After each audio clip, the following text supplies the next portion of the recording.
My experience is going to be a little different because, one, I was there from day one until October, like 10 months, so it might take me a lot longer to talk about it. I'll spare you that. But in a way of a background, Iwo was my third invasion operation. I had first been to Guam and Peleliu, and then to Iwo. It was kind of interesting. At Peleliu, I remember distinctly, on January the 23rd, 1945, they put me on an airplane sitting on a plow. It was a cargo plane, and the seat was a plow, and sent me back to Guam. I remember it distinctly because it was my 22nd birthday. So when I got back to Guam, I have absolutely no memory what happened, because I was only there a short while, but except that they gave me a warmer jacket. So I knew whatever was going to happen, I was going to go to a warmer place in Peleliu. And we did go. We went on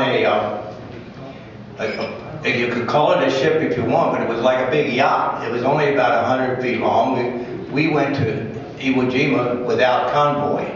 We just got on this big yacht-like ship and went up and went to bed one night like usual, but in the morning I was awakened by these explosions. And when I went up on deck, here was the picture you've seen with all the warships around Iwo Jima, and the battleships were blasting away, which was quite thrilling.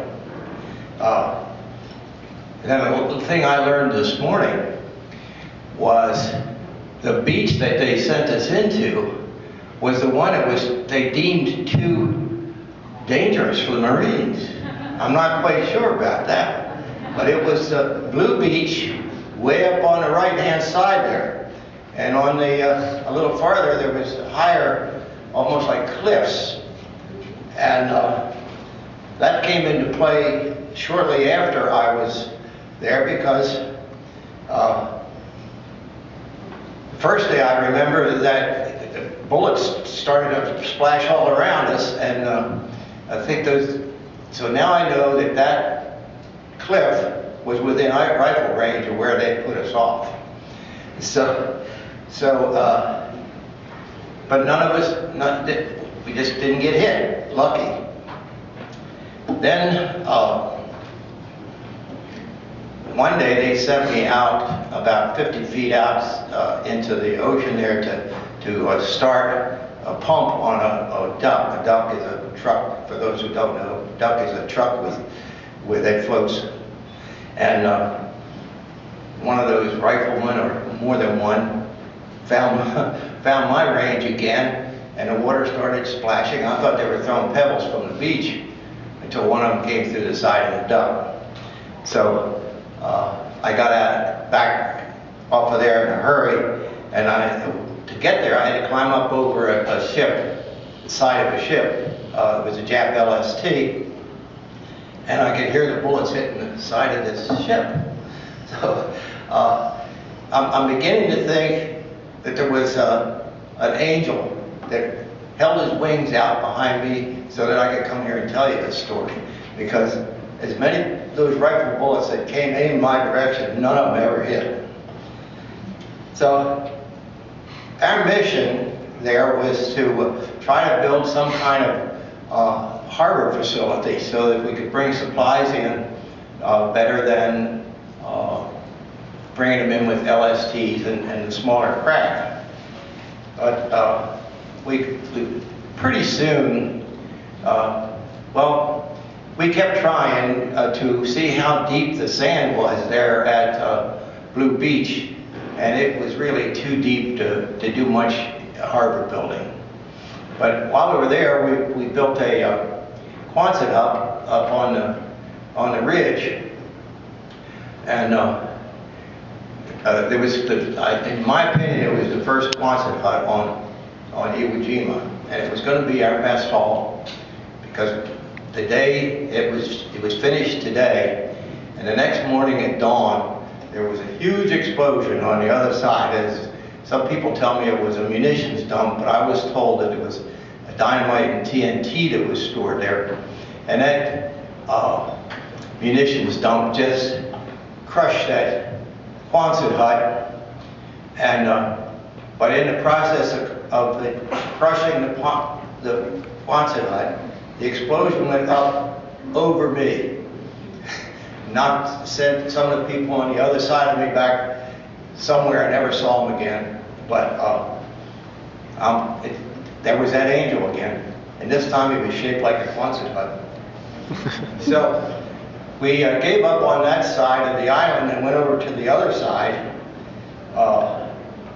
And I hardly know anything that was going on. Like this gentleman said, our 100 or so guys that were working there, we knew what we were doing. We didn't know what was happening on the rest of the island. So it's very interesting to come to this kind of a symposium and hear what was going on around you, because as interesting as it was, we just didn't know in those days. But on the other side of the island, we built, my job was to help survey the ocean bottom to find out how well we could put some kind of a breakwater. And after we did that, we brought in concrete barges, and we blew the bottoms out, filled them up with sand to make a breakwater. But the next day along came a cyclone and just moved everything that we had done. So it was totally wasted. So I want you to know that all the taxpayer dollars that went into the 301st Seabees on Iwo Jima was totally wasted. So, just a couple of more highlights. What a thrill it was to see about 1,000 B-29s fly over that island. I guess it was in April from what I've heard today, because I've long since lost track of time. But what a tremendous thrill it was. And then to hear those, about 3 hours later, to hear those Mustangs take off, sound more like mosquitoes taking off. And they would be gone, seemed like about 6 hours, but they would be back 3 hours or so before the B-29s. And the B-29s, I understand, were not supposed to land on the island, and I truly never saw one land. But what I did see was I saw people bail out of the B-29s and come down in the ocean, and we had small boats going picking them up, and then the B-29s would dive into the oceans. It's almost impossible to believe how many B-29s are on the bottom of that ocean around Iwo Jima. And one particular day, one of the B-29s, even though it didn't have a pilot, was kind of obstinate. It didn't seem to want to go down. And a B-21, which is the Mustang, shot it down. That was another interesting highlight, to watch a Mustang shoot down a B-29. But since it had turned and was coming back towards the island, I think it was a very good thing to have happen. So I wanted to keep it short, and I hope you enjoyed my highlights.